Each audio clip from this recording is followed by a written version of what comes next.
I can now gladly introduce our keynote delivery from Madeline Ritter.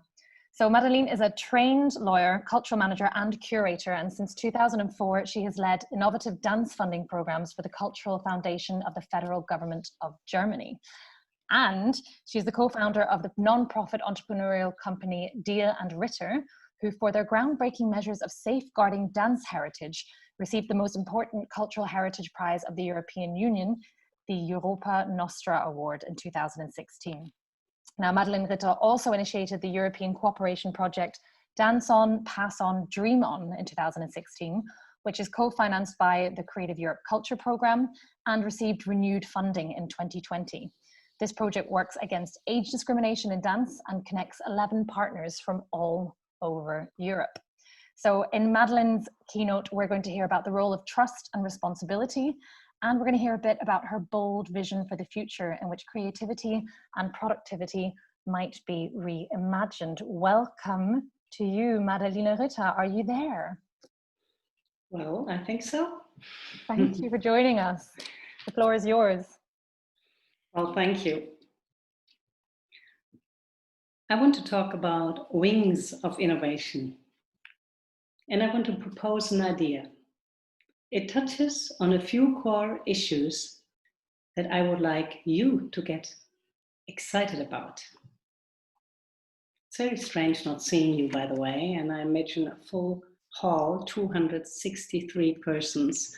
Well, there you are. So, trust, responsibility, and the fact that when trust and responsibility come together, they give us wings to fly. Trust again. The idea is this: what if politicians and artists trusted each other? Most often, the relationship between governments and the cultural sector is characterized by obligation rather than by a bond of trust. From the perspective of the cultural sector, politicians are expected to deliver. I make art, and you need to provide funding for me. From the perspective of the politicians, artists need to make a claim. Yes, you may collect some money, but first you need to fill in the correct application documents and be selected for funding by a jury, and so on. An alternative vision is proposed by the famous economist and social psychologist Shoshana Zuboff. She says that individuals have huge economic value because they are prepared to pay for things that will make their lives better. But in order to understand what individual consumers want, you need to get close to them, join them in their personal space, and gain their trust. When such a relationship of trust has been established, existential questions arise. People are concerned about social security, about economic independence, about access to education for themselves and their families. And the same is true for artists and creatives. We all look for lifelong learning and lifelong earning. But past months have shown very clearly just how existential these concerns are. Depending on where in Europe you were living when the pandemic hit, you may have received financial support as an artist or not. It wasn't a question of trust, but of luck. For politicians and artists to work together effectively, they need to build trust. It must be a two-way relationship. You might remember, depending how old you are, Disney's Jungle Book. The snake Kaa, while entwining little Mowgli, sings to him, "Trust in me, just in me." Well, it doesn't work like that. You can't demand that someone trust you. Rather, trust is created when we open up, when we communicate, when we allow things to happen. We have to abandon the idea that intervention leads to change and transformation. Real transformation needs to come from within, through a process of intravention. But this movement is self-directed and cannot be forced.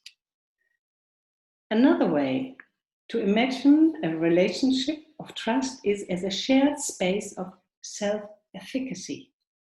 That is our belief in our ability to achieve what we set out to do. Without it, any transformation process will fail. So it helps to understand each other's perspectives, putting ourselves in others' shoes. That is a valuable exercise, particularly in this current situation. Different people's reactions to the restrictions imposed by our governments to curb the spread of the coronavirus are testing our sense of empathy. Even in my own family, which usually stands united, rifts have opened up. Opposing beliefs and points of view are colliding and there is conflict. But perhaps this is exactly where we need to practice. Trust takes practice. When a bond of trust has been established, extraordinary things can happen. At the beginning of the pandemic, our Chancellor Angela Merkel directly addressed artists in Germany.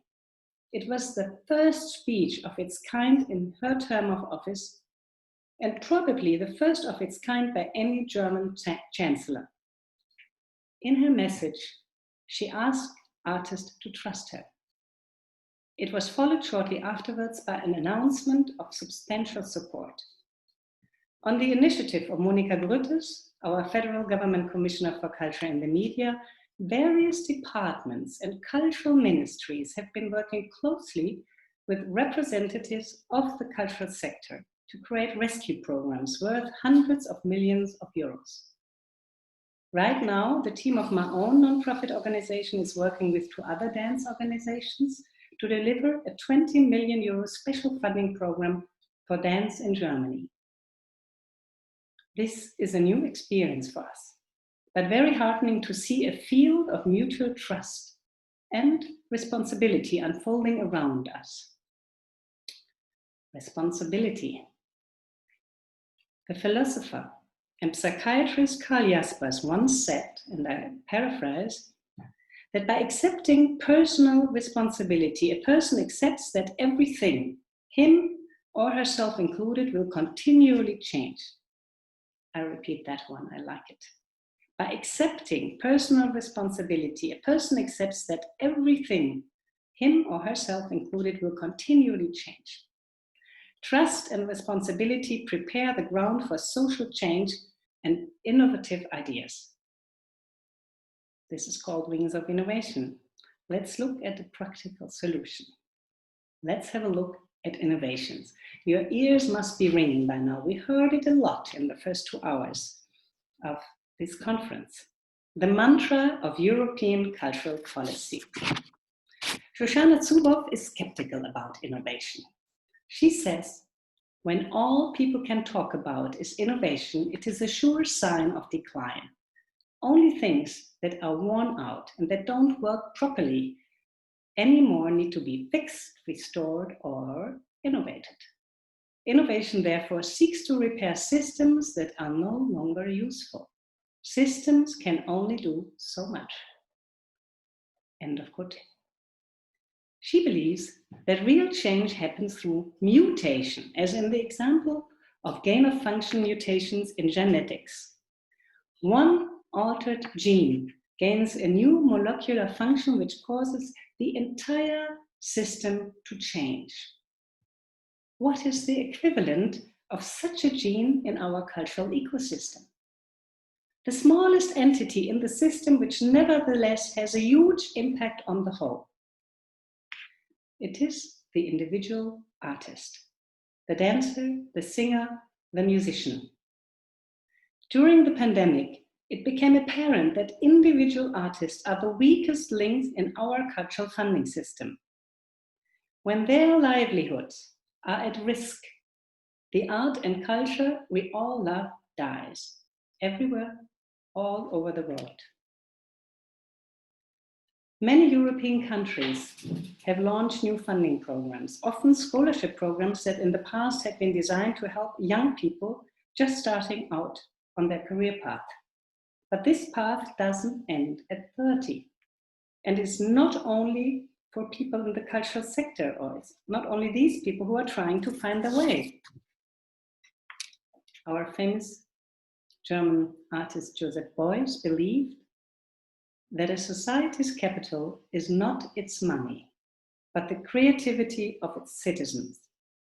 Growth depends on every person being able to develop their creative energy freely. In his last interview in his life, he said, "Every human being is a sun king. The palace that we have to conquer first and then learn to live in is our own head." What if there was a scholarship for every productive person in Europe, whether they be a singer, a nurse, or an IT specialist? We call it Wings of Innovation. Real change requires free agents or free radicals on all levels of society. A program such as Wings of Innovation could offer people to... There goes my... Again. Real change requires free agents, free radicals on all levels of society.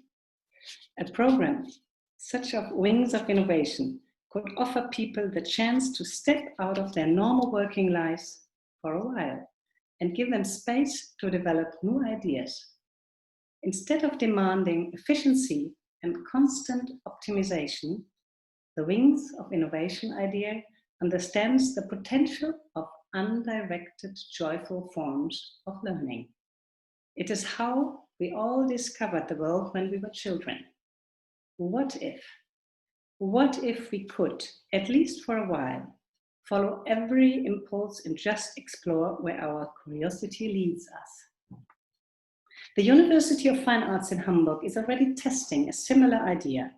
This winter semester, it is offering 3 people a scholarship for doing nothing. The project is part of the exhibition School of Inconsequentiality, Practicing a Different Kind of Life by Friedrich von Boris. An inspiring idea that inspires trust. What are we waiting for? Thank you.